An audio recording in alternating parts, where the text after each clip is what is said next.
Bismillahi awwaluhu wa akhiruh. This is the third and the last video, a part on my topic, Pakistan and the Great War.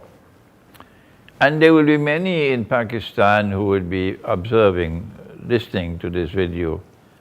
There will be people in the armed forces, there will be people in the business community, there will be bureaucrats, there will be scholars and so on.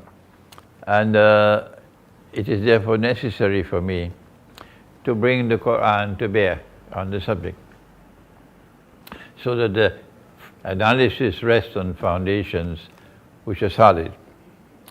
And we've already quoted from Surah Al-Isra about the great destruction, and from Surah Al-Rahman, where Allah says that He's going to destroy them, the two people, سَنَفْرِغُ لَكُمْ أَيُّهَا الثَّقَلَانِ. But we don't have the time to go to Surah Al-Rahman.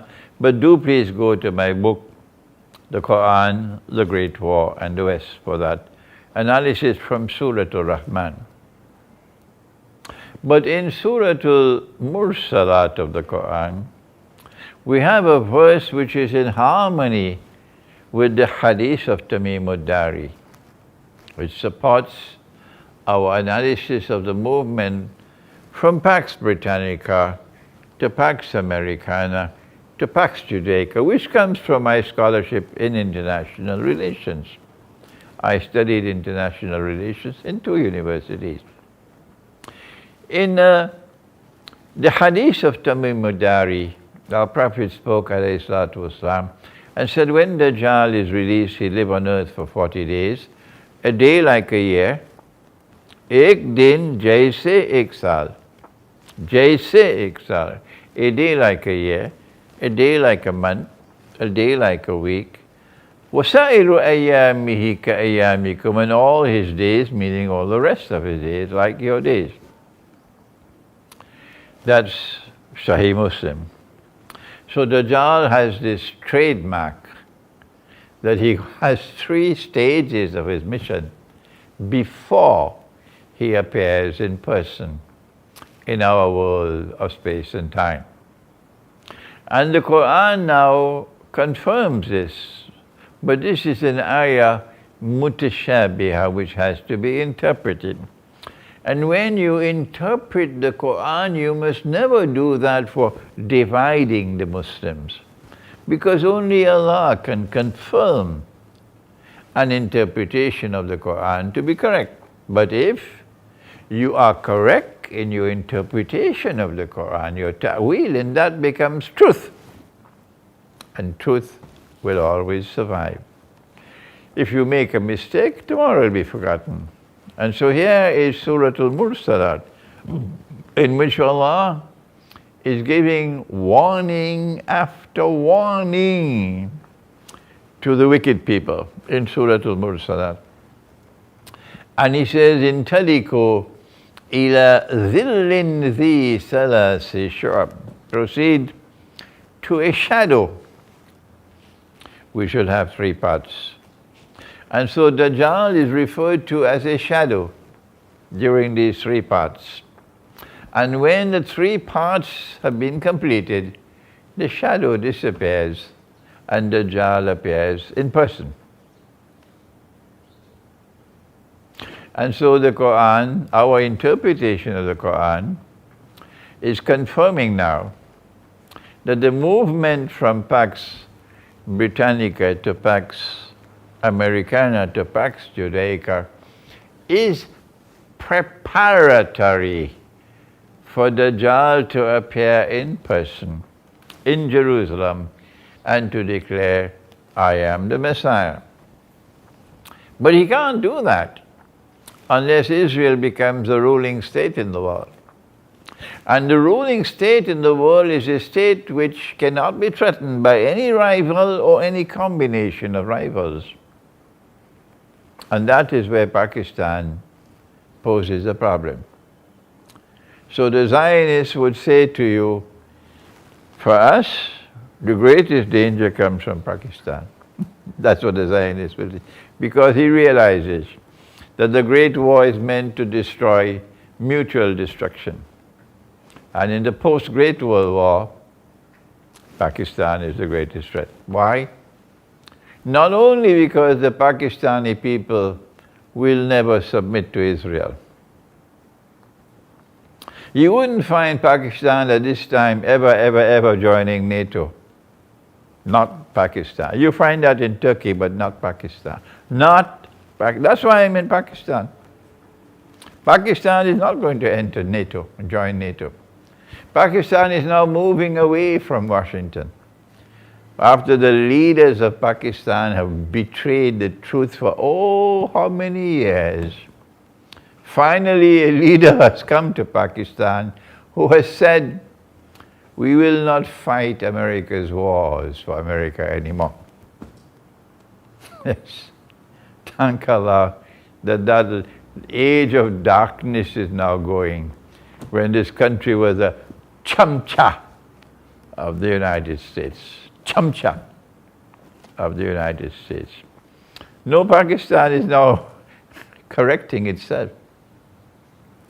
And the Pakistani people are not only showing this backbone of resistance to Western oppression, to the Western oppressor, and to Israel, but more than that, Pakistan has become a nuclear power. And the Pakistani nuclear weapons have the capacity to reach Israel. Oh yes, I won't tell you how. I know that. I won't share that with you. The Pakistani nuclear weapons have the capacity to reach Israel. And so, what will happen to Pakistan in the Great War?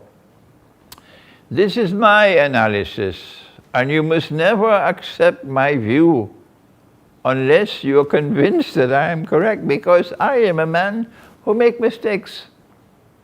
And I have to correct my mistake. Alhamdulillah, that once I recognize I've made a mistake, I hurry to correct myself. I don't hide it.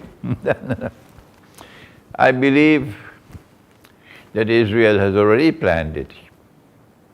That as soon as the Great War begins, Israel will launch an attack on Pakistan.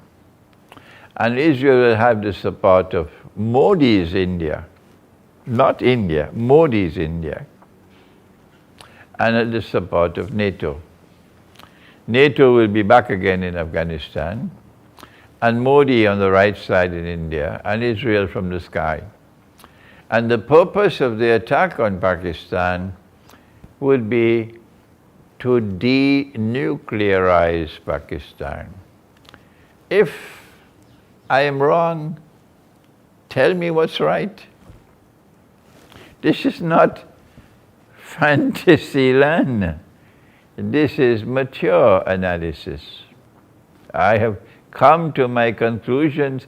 I'm almost 82 years of age by the moon, and soon to reach 80 by the sun. So at this age, and after traveling extensively and studying, and Allah blessed me with great teachers. Oh yes, great teachers. And I have come to the conclusion that they will attack Pakistan at that time. Number one, to denuclearize Pakistan. But number two, which I have not shared with you previously, maybe 10, 20 years ago I must have said it, that when they denuclearize Pakistan, if they succeed, we cannot risk Pakistan rising up again. Because if you attack Pakistan, the Pakistani people are going to be mad at you. The Pakistani people are saying, we don't mind if we have to eat dal and roti. But every single Pakistani is going to come after you now. That's this nation. And it's not just Pakistani Muslims. It's all Pakistanis. Because the Christian and the Muslim will be brothers in Akhiru Zaman. Not those Christians who belong to Bandarabad. That's another subject. What about Pakistan and the Hindu? and in preparation for that great war. Number one, they want to denuclearize Pakistan. But number two, the plan is to break up Pakistan into bits and pieces, as they did previously in that war which East Pakistan broke away. And so Pakistan has a danger that they will break it up into bits and pieces so that it cannot rise again. And if they succeed with that, only then can Pax Judaica be established. Pax Judaica, no Jew will accept Dajjal when he declares that I am the Messiah if Pakistan still has nuclear weapons. No. So what should Pakistan do to prepare for that war? I am not going to disclose in this video.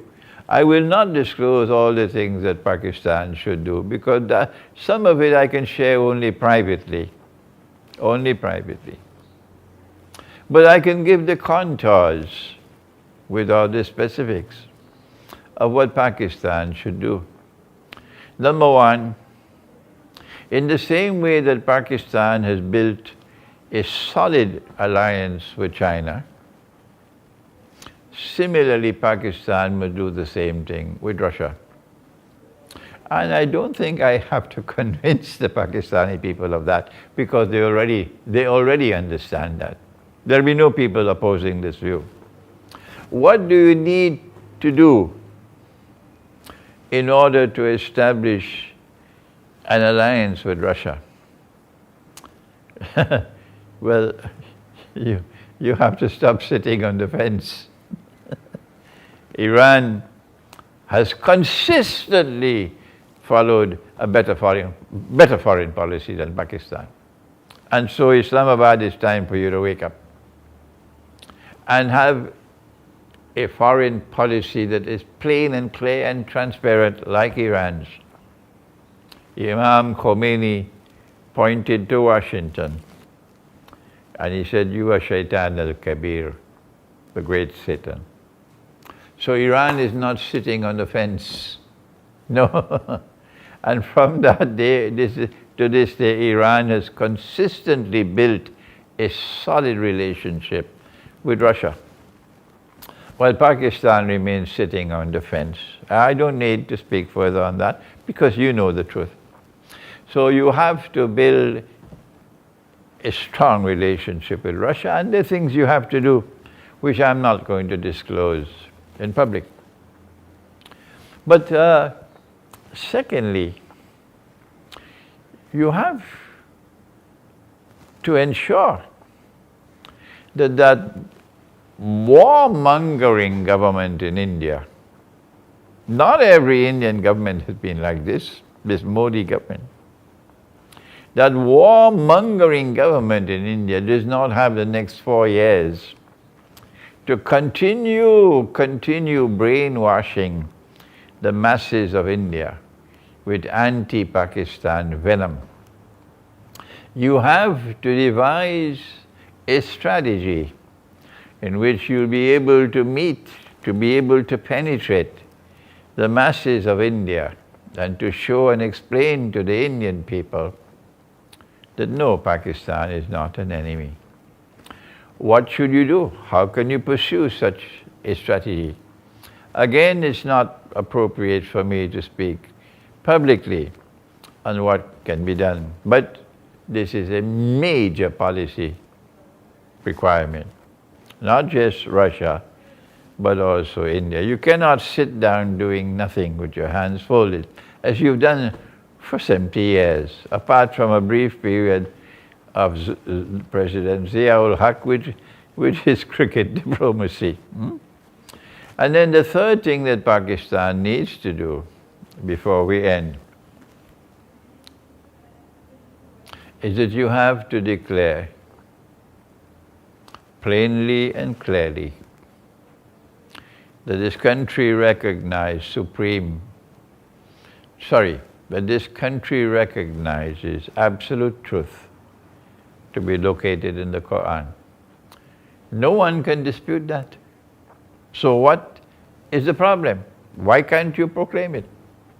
Proclaim it in Parliament, that this country recognizes absolute truth to be located in the Quran. And the Hadith supports the Quran to the extent that the Hadith is in harmony with Quran. The Sunnah supports the Quran to the extent that the Sunnah is in harmony with the Quran. And this country pledges itself to seek to ensure that the conduct of state would always be in conformity with truth in the Quran and with the guidance that's located in the Quran. We know, Pakistan should say, we know that we are not doing that now. But we pledge ourselves to make an effort to remain faithful to the Book of Allah. Even the secular Pakistanis would not have a problem with that. When you make that pledge, then be sincere with it. And then recognize where are the areas where you have betrayed the Quran. And then one by one you try. Not overnight, no. In a very carefully prepared way, step by step, not rushing.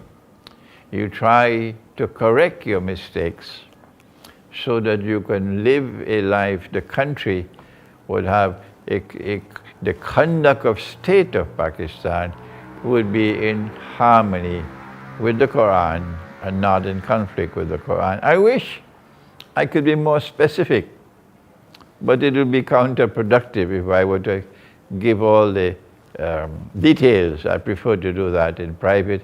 We pray that Allah subhanahu wa ta'ala may grant that from this land may emerge a people who remain faithful to Him. Thank you. Wassalamu alaikum wa rahmatullahi wa barakatuh.